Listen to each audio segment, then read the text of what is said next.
Alright, it's going to be time for a quick little update video. I've got this guitar here that I bought, but I've made the hard decision to sell it, and I think it's sold. The fellow's supposed to be coming later on today after I pick up my kids from school, which is good news. It's that I don't really have a case for it, which is sad, but that's enough to get the guy home. So yeah, this is, you guys saw this. We cleaned it up and put some pointers on it. It's in fantastic shape. But I have one guitar that I'm just in love with, and another one that I really like, and you know, the way I keep my channel running is by making decisions to, you know, part with guitars like this that will bring in a few bucks, that will let me get another guitar, or, you know, some supplies or some stuff. So, you know, that's how I keep things going. So yeah, this one's gonna go, which is a bit sad because this one's really nice. But it's the least of three evil options, which would be to get rid of that, or that, or that, and none of those are going. So the sad thing about it is that I've spent the last quite a number of days hand shaping and cutting. I didn't actually film any of this because this was sort of pre-built already. I had shaped this to an Epiphone dot, roughly, and then that guitar went away.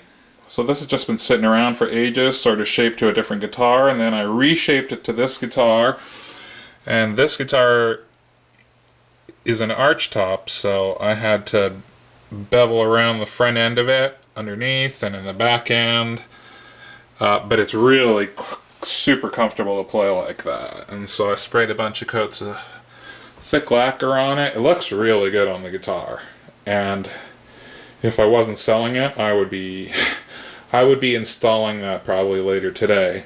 And my plan for that was I was gonna do double-sided tape, but it's that thick stuff, so I was just gonna carve out a couple of little notches on either end for the double stick tape, and then line the bottom with, you know, some ultra suede or something that wouldn't scratch the finish. And then those two little things would poke through and just sort of anchor it right there. And then my other thought was, just to be even more, was that I would put down some painter's tape underneath where that was gonna attach. So A, it would be really easy to take off, but also way less chance of permanently damaging the finish. But I can say I did attach it with just some painter's tape, just rolled up in a ball, and it's so comfortable to play an arch top with one of these armrests. So I'm going to keep that around. I'm glad I made it. I'm sure I'll have another arch top, another opportunity to put that on one, or make another one, or whatever. But that's being sold, and I just put it into that little case just so that the fella has something to get it home in. So I'll just go show you what else we've been up to, and tell you what's coming up. Oh yeah, one other thing. I pulled the trigger on a set of locking tuners for my 2015 Gibson. I quit Gforce, so I'll be making a video about why, and we're going to take that all apart and have a look inside. It'll be cool.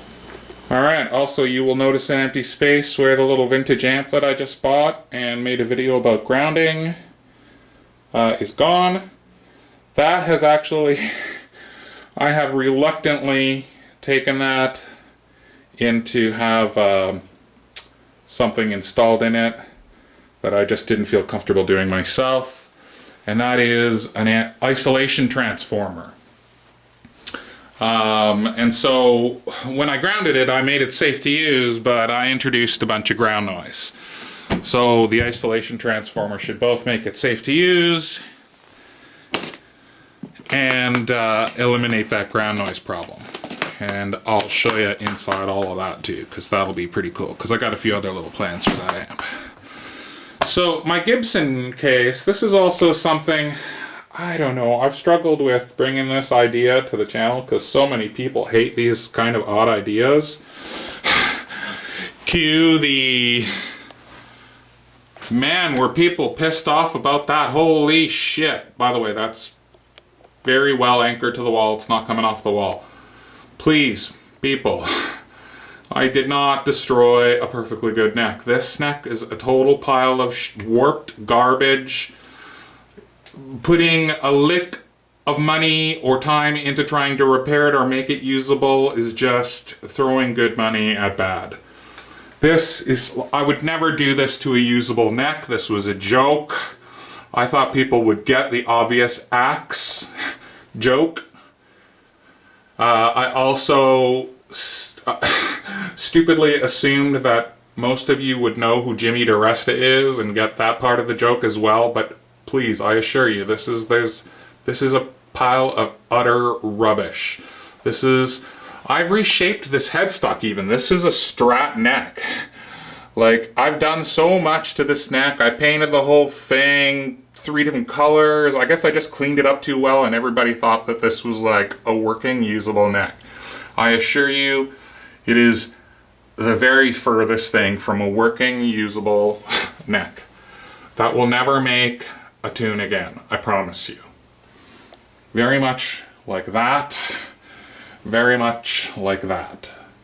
Right? Like, I wouldn't do that not even to this guitar. This guitar still plays, and a lot of people were pissed off about what I did to this guitar. But it still plays. So I would never do that even to something as cheap as this. Like, you could buy one of these used probably for under $100. But that was from that Baron guitar when the neck was like, seriously, I'm not joking you, dips up here by just a shocking amount. It's significantly humped in here in a weird way. Like, it's just fucked. So, I guess I should have been more clear in that video about that, and I thought people would find that funny. And it's made me reluctant. I made a bunch of video. It's made me really reluctant now to put up a video of something I've been making for a silly concept I had. So here's my Gibson, my 2015 Gibson case. Now, I watch a lot of Norm's videos. I do a lot of horse trading, so I'm very interested in the current, past, and future value of guitars. And I personally think that these 2015 guitars, just because they were so controversial and so completely different to every other model year of Gibson, that they're going to be eventually worth something. So I'm building provenance into a guitar that I know I'm never going to get rid of, that I will give to my kids. So these, I've even kept the FedEx packages that came from Gibson.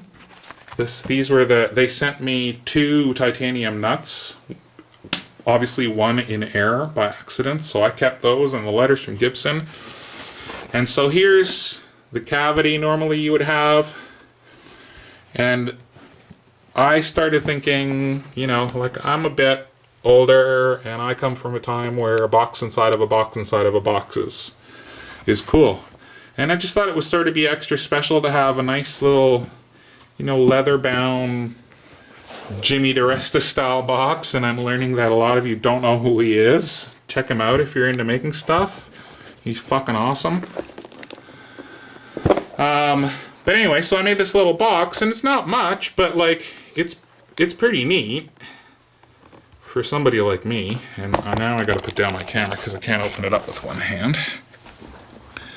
And I'm not finished it yet, and I was sort of working on it around the day that I decided to do that funny little axe video, and I've sort of given it up based on the reaction that I got to that video. I mean, I want to complete it myself, but I didn't think that I would make any video of it, so I just wanted to test fit it, so I threw all the stuff inside of it. But I've gone to a lot of trouble to make sure, like, all the bits, like, that's the original, those are the original strings. Those are the string end balls from the original strings. That's the original nut. That's the nut they sent me in air. There's the bill of sale, all protected and glued to a thing and sealed. Like, all that stuff inside there is sealed inside individual bags. I got a pack of brand new strings. There's all the tools. There's everything. Right, so the idea is I'm going to line this box with some more wood, finish making the rest of the border, and then it will just close up, and it just fits inside this little cavity so perfectly, and you never even know it's there. But I just sort of think stuff like that is neat, and I guess I don't know what my viewers are beginning to expect from me. I wouldn't have felt nearly as uncomfortable about uploading videos about that kind of stuff a year or two ago. Anyway, I'm busy. But I guess for those of you who are really mostly interested in the guitar stuff, I've been running some tests. I got some maple bits.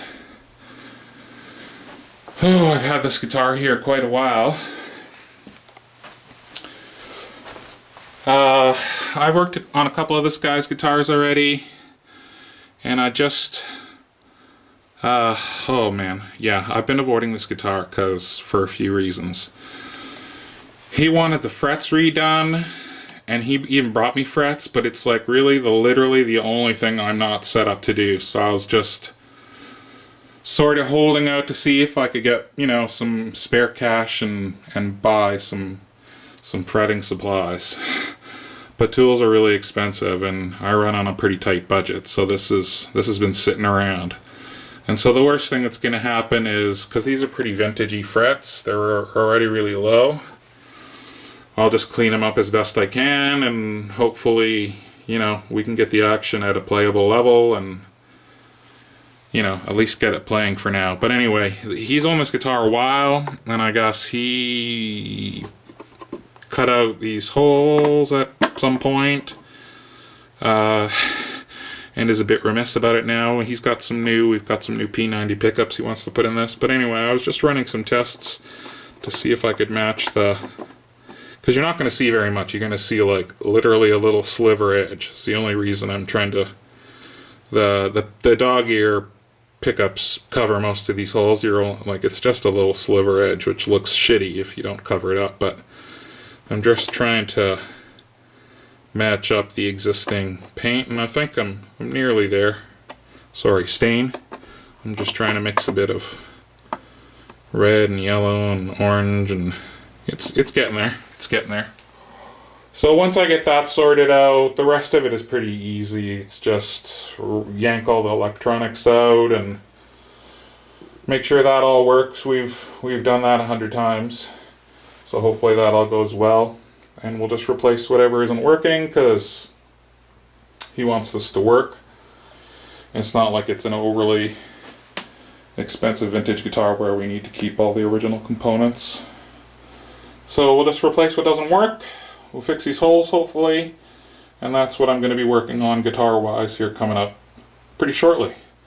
Anyway, apologize to those of you who were upset by the last video. It was absolutely not my intention. Everybody have a great, I don't know what you Americans call it. Do you call it Veterans Day? Up here we call it Remembrance Day. Anyway, have a good Remembrance Day, Veterans Day, I think if it's called that in the United States. I apologize if it's called something different. And just try to laugh about that. That's just a pile of junk.